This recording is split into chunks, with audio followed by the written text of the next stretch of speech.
Welcome back to the Sober Sofa. My name is Shanti Patty Owen. I am your host for this channel, where we discuss all topics related to addiction and sobriety. We have these really big egos.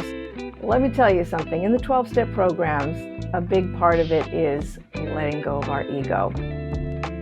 I am a sex addict, love addict, an alcoholic, a compulsive gambler, and a debtor. As of late, I almost feel like calling this the sober mudroom, because I've been coming to you from my mudroom, which I'm so enjoying. The sun, for some reason, at this particular time, is so warm and inviting, and I'm about to go take my walk. It just feels like the right place and the right time to talk about God. Oh my God, she's not going to do it. She's going to talk about God. The topic for this video is God, prayer, and sobriety. There are 4 topics that is considered rude to discuss in public, which is sex, money, politics, and religion. So I've spoken at great length about sex because of my sex addiction, and I soon will be talking about money because I also have, I can't call it a money addiction. It's a debting addiction and a gambling addiction. So I will get into that at some point rather soon. But there's absolutely no reason to talk about politics, so I'm not going to go there. It's too heated nowadays anyway. But I am going to talk about religion insofar as its relationship to sobriety. And more specifically, I'm going to talk about God. Because religion, I feel, is a different animal than the God concept, because religion is usually a system, it's a dogma. And what I find challenging about many religions, and I have studied, I have been immersed in various religions. I grew up Catholic. I spent many, many decades immersed in other religions because I was really quite curious and I wanted to learn. And what I have found about many religions is that it's exclusive, that you need to follow certain protocols in order to be accepted in that religion. And what I love so much about spirituality is that it's inclusive, that you can have different ideas and concepts about God or higher power or the universe, and you would still be accepted. The reason I'm talking about God is because in the 12-step programs, which I talk about often and advocate all the time, they do talk a lot about God and higher power. Now, I have always had a deep connection with higher power, with God, since I was a little kid. So when I came into the 12-step programs, I didn't think it would be a problem that there's a lot of God talk, as they say. But I found it a little off-putting at the beginning. And the further along I got in the 12-step programs, all of them that I'm involved with, which are many, I have really grown to embrace the God concept. And I want to say something for those who don't have a problem with it. That's really not why I'm making this video. I'm making this video for those of you who do have a problem with it. And I have a handful of atheist friends, and we get into this disagreement here and there. I don't find it fruitful to discuss, is there a God or isn't there a God? My point in discussing this is how it relates to sobriety, and more specifically, the 12-step programs, because I find it really disheartening when people leave the 12-step programs because they think there's too much talk about God and they're an atheist or an agnostic. What is very clear in the 12-step programs is you can create whatever concept of God or higher power you want. You can make nature your higher power. It doesn't have to be some old man in a beard sitting on a mountain. So whatever it is that you consider larger than yourself, like the ocean is so vast. You could make the ocean your higher power. In my view, why it is important to embrace this concept of God is that when we have when we hold something higher than ourselves, I think, and I can only answer for myself, it humbles me. Like, it humbles me to see photographs of the Earth from outer space, that we're just this little dot. And yet we have these really big egos. And let me tell you something, in the 12-step programs, a big part of it is letting go of our ego. So if you have left the 12-step programs because of the God talk, I would just encourage you to find people within those programs who are atheists or who are agnostics, because there are many. They just are not quite as vocal, because the God talkers are a little louder.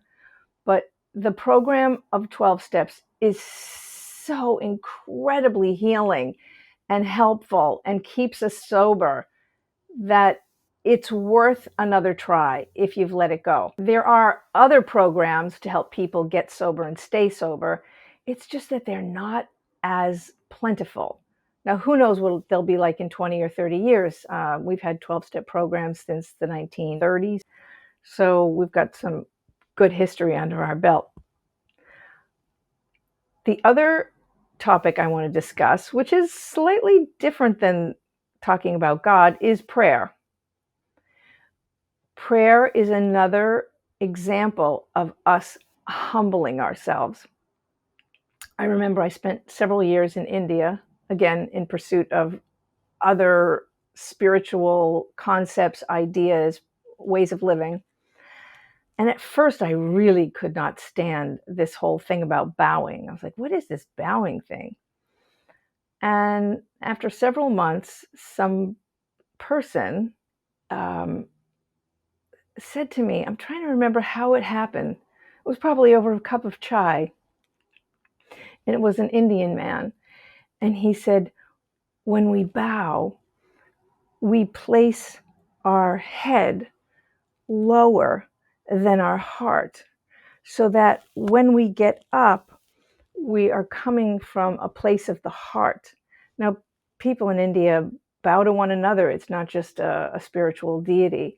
And I love that concept. It really shifted how I thought about that. It's like, oh, I see, you put your head below your heart. You try to empty your thoughts, your logical brain. And then so when you come up, you're coming from a place that is heart-centered. And I love that, because I also I'm an American girl. It's like, I'm not bowing to anybody, right? And that changed a lot about how I felt about at least bowing.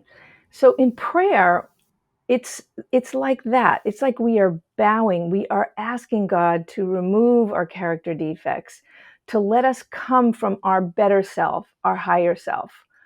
I've been meditating for, how many years now? I don't think, like 35, 38 years, long time.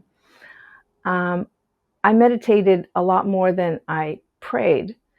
And I started praying once I got into the 12-step programs, because they do advocate prayer. And what my first sponsor told me about the difference between prayer and meditation, he said,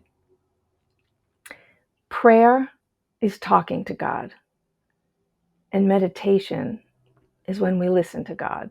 I was like, oh, wow, that is so beautiful.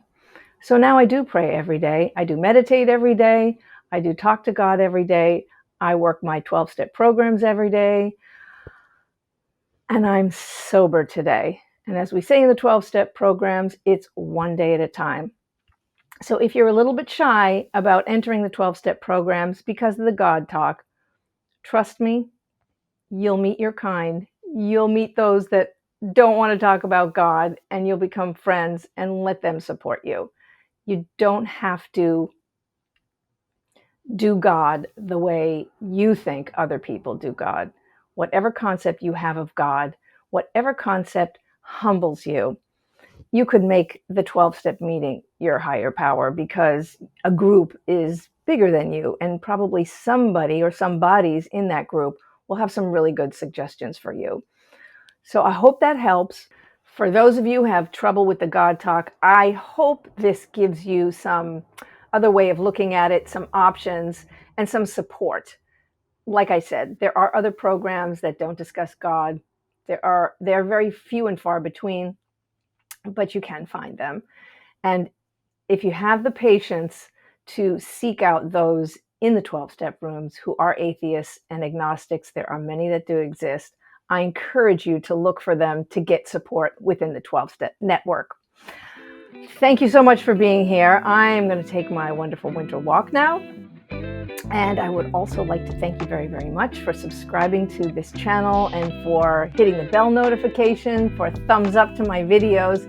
And also, thank you very much for being here. And please share your stories in the comments section. I can't wait to read them. And for you shy people, again, you can send me the email at sobersofa@gmail.com and let me know if I can tell your story. I will change your name, your location, your job, whatever it is you would like me to change. Or you could change it before you send it to me and let me know that I can send it as is. I really do want to share other people's stories. I've heard my story so many times. I know you haven't, but I think we grow most when we hear other people's stories. And the more stories we get, the more community that we have around the Sober Sofa, I think the farther we're going to grow together. So thank you very much. I can't wait to see you next week back at the Sober Sofa.